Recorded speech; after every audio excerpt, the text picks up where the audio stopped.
Okay, good afternoon. My name is Mark Morana. I'm a senior consultant within Financial Professional Services, Division McAfee.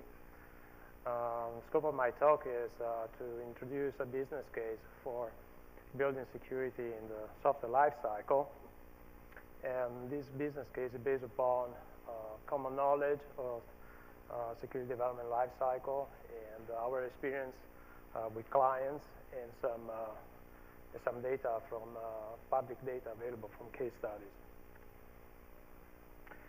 So the outline of presentation I will talk about in the glossary. I will just cover some common terminology that I'm going to talk during the presentation.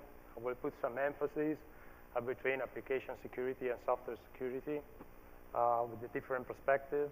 I will mention some data you can use for making your business case based upon the cost of application security versus software security, and the metrics you can use to talk to the executives, which is the return of security investment, for which you can make the business case and the cost-benefit analysis.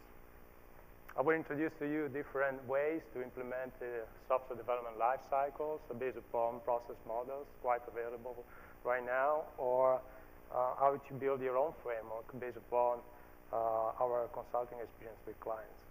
We'll put some emphasis on integrating a business impact and technical impact in order to lay down the risk remediation strategy.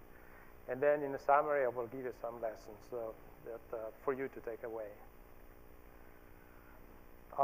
Information security risk from the perspective of information risk management is the probability that a particular threat source will exercise a vulnerability, resulting in an impact, and impact can be both business and technical impact. This is based upon a NIST publication on the information risk guideline that you can actually look yourself on the NIST website. A very good definition of most of us in the industry know the difference between software security and application security, but somehow it's misused, especially in some commercial applications. The best definition I find out is from Exploiting Software, a book from Gary McGraw, which is an academic leader in the field. And so software security is a way to defend against software exploits by building secure software, whereas application security, you kind of like tackle the risk when the software and application is already deployed. A return on security investment is the definition we take here is from Microsoft Security Risk Management Guide, which is the total amount of money the organization is expected to save in 1 year by implementing security control. And this metric is used to decide the cost benefit of implementing security control during the risk management.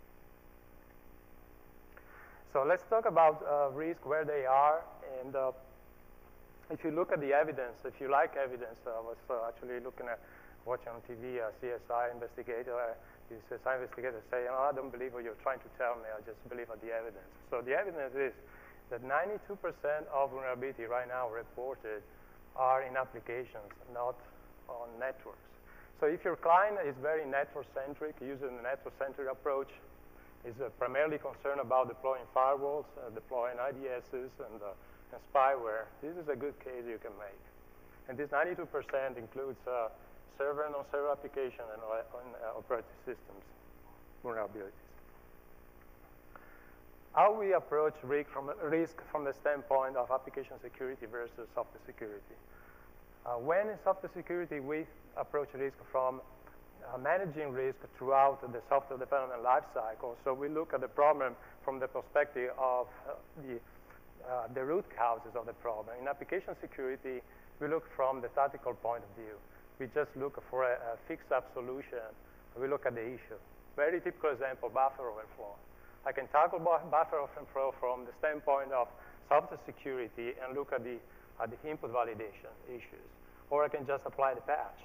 This is the application the application security approach. So think about it, because whatever you're talking about application security, you're kind of like limiting your scope. And this is shown in this diagram here. Really, software security is thinking about all the big components. They are part of the process, technology and people. So which are the costs? These are public data you can take are quite available. You can make the case from the standpoint of application security is very expensive. Think about, on the average, you will get between 5 and 15 defects for 1,000 line of code. You can factor how many hours, many hours it will take to research the problem, to find the solution, and develop the solution. And so, and you extrapolate for 150 hours per defect, and you come out with these numbers. Patch management, these are the costs that impact the total cost of ownership. These are the costs that impact the vendor, not the vendor, but your client actually using your software. So 1,000 server, deploy the patches for 1,000 server, test the patches before being deployed. These are the costs, and these are data from Gartner, quite reliable indeed. Or you can think about the impact of losing productivity because of a degradation of a service, of a completely loss of a service. And so this is the data based upon the black year 2001, when for a few days the Microsoft servers were attacked by named and code red. So from the perspective, so you can make a strong case based upon these data. From a perspective of software security, when you're not tackling the risks from the beginning, you end up finding defects at the end when it's too late. And so what happens, you're going to allocate many hours from other projects just to try to get the project released. Again, data from Microsoft, how much the IT department was tracking down resources to be allocated in different departments in order to fix the security problems. And 1,000 man hours being allocated just to get the releases done. If you have your data already, if you're already tracking, you have a metric and measurements within your organization. Of course, you can use those data, but this is just to make you, to point out which data are important to look for. Of course, there is no such a thing like free lunch. So if you're going to implement security in your software lifecycle, you're going to spend money on training. So $100 million were spent on 2001 by Microsoft for implementing the Trustworthy Security Lifecycle Initiative. And of course, you can have big numbers you can apply to, like the cost of inadequate software testing costs. That counts in the billions. When do we address the problem from the software security perspective? This is an old study made by Capers-Jones in '96, but it's still valid today. If you look at the percentage of bugs that have been introduced during the software life cycle, which is the light blue line, 85% of the defects are normally introduced during coding. But when we do something about it, when we actually found the defects, it's just late in the software life cycle. If you look at the yellow line, it will tell you clearly that we found most of the defects during the testing phase. How this is impacting the cost? This is impacting the cost from coding to unit tests to function tests exponentially. So what that means is that when we spend only $25 to address the problem when it happened, to fix the security defect during coding will cost me 4 times during unit tests, 10 times or 400 or 640 times during the operation. So with this diagram, you want to say, I want to stay on the left of the ground. I want to tackle my security defects as early as possible in the software life cycle. And this method is okay when you're talking to project managers that they need to allocate resources. But when you need to have customer buy-in, or your executive buy-in, from the standpoint of implementing security, what you are going to talk about? The question you will be asked is, when is more effective? I have different options. Which one is the more cost-effective to implement to? You cannot go to an executive and say, oh, we need to invest $100,000 in security, otherwise we'll be hacked. An executive will ask you, I want options. I want a cost-benefit analysis. So you can use the data. This is a major study being provided actually by Kevin Su, a stake using data from actually IBM and other vendors. In this data, the return of security investment is shown that the return of security investment in terms of dollar saving is much higher when the defects are fixed and identified during design.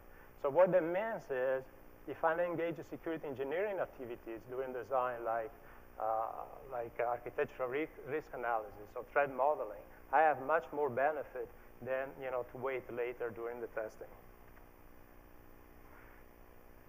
Software development lifecycle is really managing software risk throughout the lifecycle of the development of the software.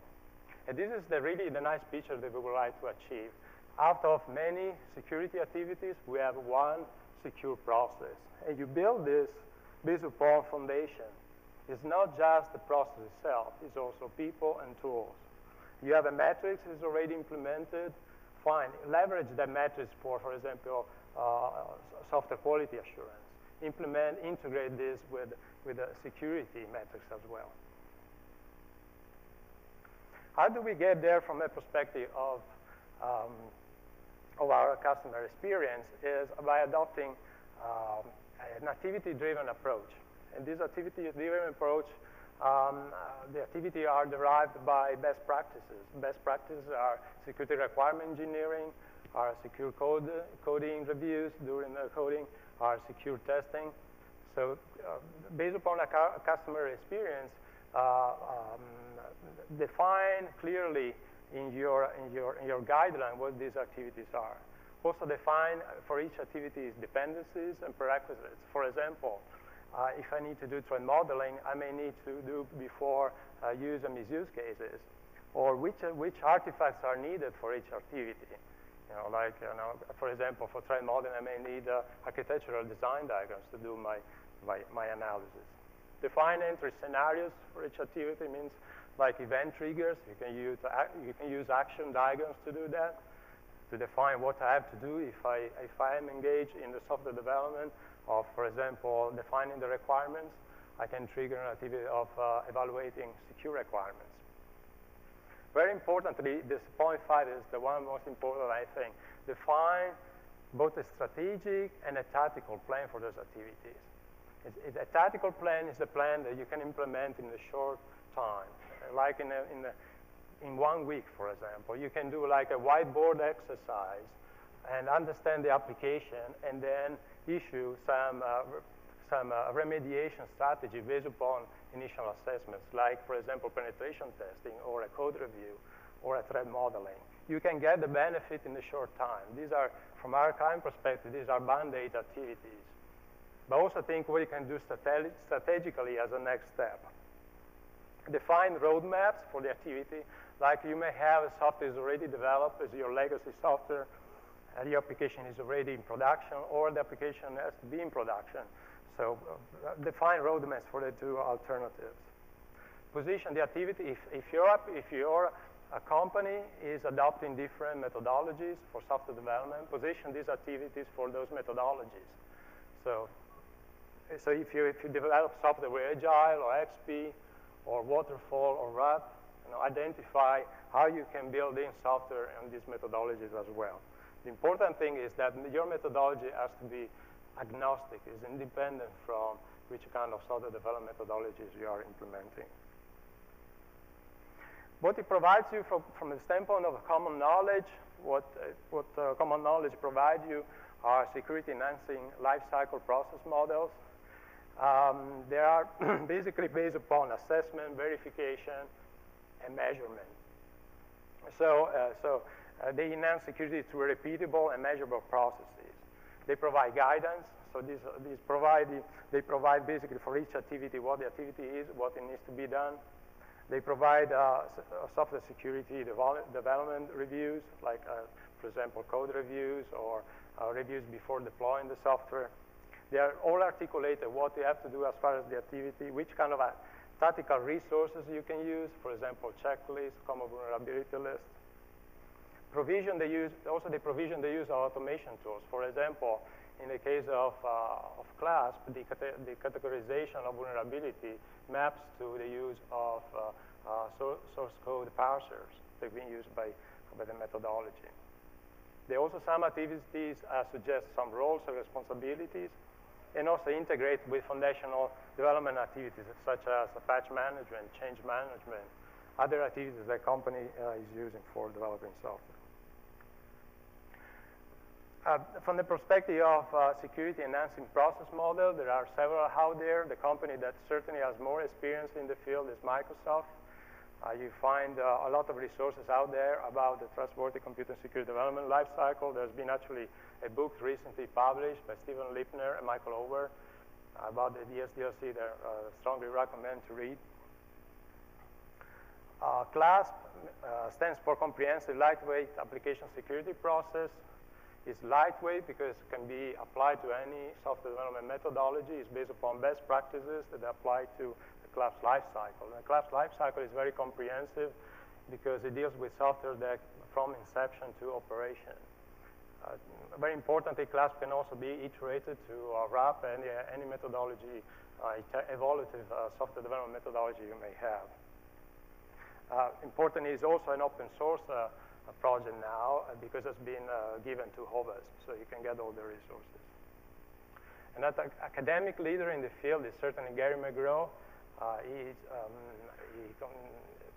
rationalized his input about the security from the standpoint of touch points. And touch points are really activities that can be built according to best practices in any software development lifecycle. A book also has been published this year, Secure Software, that was also down the hallway, so for purchase. The Software Engineering Institute also been expanding the team software process to include secure software development. So there's a lot of emphasis in this methodology about team review, a personal review, and metrics and measurements. So you can get a lot of resources out there, and it's free. So how we can put all things together from the perspective of contest. And this is a diagram based upon a similar diagram that we developed for one of our client engagements. And what it gives you all the context of the activities, the best practices. And on the top layer, you have the SDLC phases. They map to software security best practices. Software security best practices map to ongoing activities that can be performed throughout the life cycle, as metric and measurements, training awareness, for example. You can group software security activities from a standpoint of common objectives. And also, if you can identify with a crossbar the interface with other security practices that are being adopted by the organization. For example, if the organization has already a technical risk assessment, this one is going to interface with your threat model. So you provide the input of your threat profile in order to assess technical risks. And then once you identify this technical risk with the business input, business impact, you can also feed the information risk management, which are basically all the practices that are here on the bottom. The defect management, change management, they are not really practices of the SDLC, but somehow overlap with the SDLC practices. So with this, you can define the context from the perspective. I have already information risk management guideline that covers some aspects from the organization, the way we manage security in the organization. How I define the context between security risk management and information risk management. With this diagram, you can actually define the overlap of the competences. Very critical is integrating business risk and technical risk in order to define a strategy. This is a very loosely concept because when we do threat modeling, what we tackle are technical risk. It's a risk basically to have software failure. We don't evaluate the value of the asset. We just evaluate the data.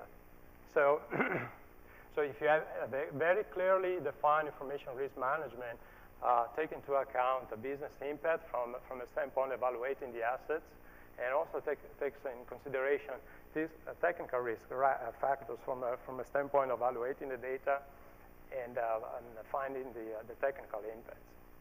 When you put all this business impact and technical impact together, you can lay it out a risk remediation strategy. Finally, you can make the case for how much does it cost to fix my vulnerability versus how much is the cost of exploitation of the vulnerability.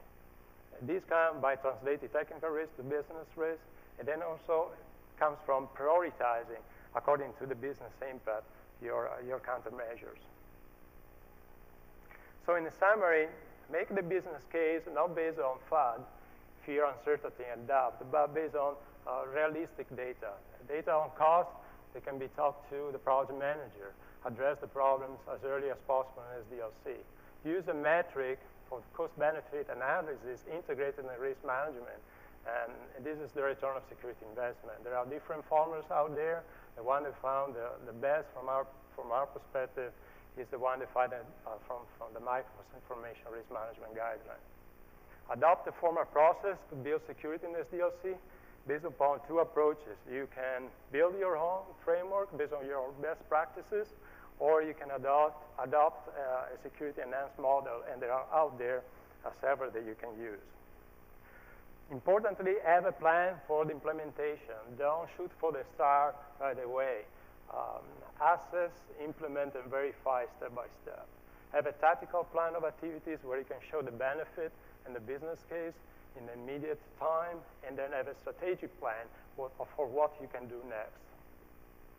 Integrate the software security, information security risks in order to make a strategic decision about how to remediate the overall risks. So take into account the business impact as well as technical impact. And again, you have to integrate with the risk management procedure and guidelines that you have already in place. Can be CRAM, can be Octave, depends on the organization. Then finally, review the business case and commit to it. When you have a way to measure and to assess and measure your risks, then you have a way to evaluate and make the informed decisions. Importantly, commit at different level of the organization. You can wait like Bill Gates did with the initiative of the memo from the top down to have the SDLC implemented, but it's better off if you get perhaps support at different level from the decision makers of the organizations, and then you follow up through different competencies on the business side and the technical side. Without commitment, people, technology, and processes, there is no, basically, SDLC. And I'm here for your questions. Yes?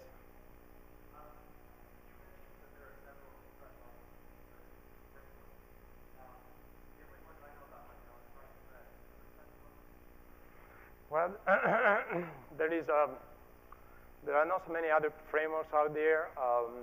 Certainly, Microsoft has been revising the most recent threat modeling methodology, and I would say that's the one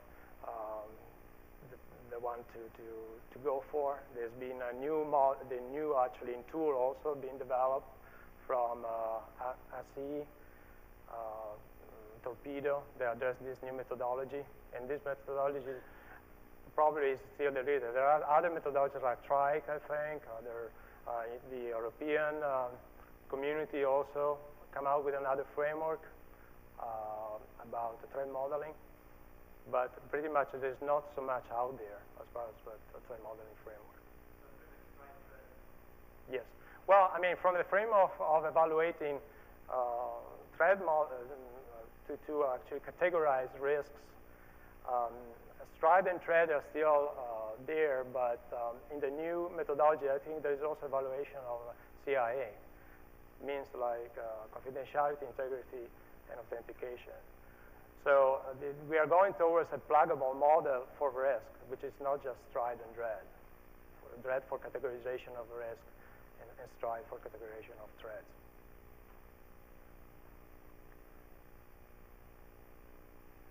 Okay, if you don't have other questions, we have other links that you can actually look for at Foundstone for the practice of software application security services.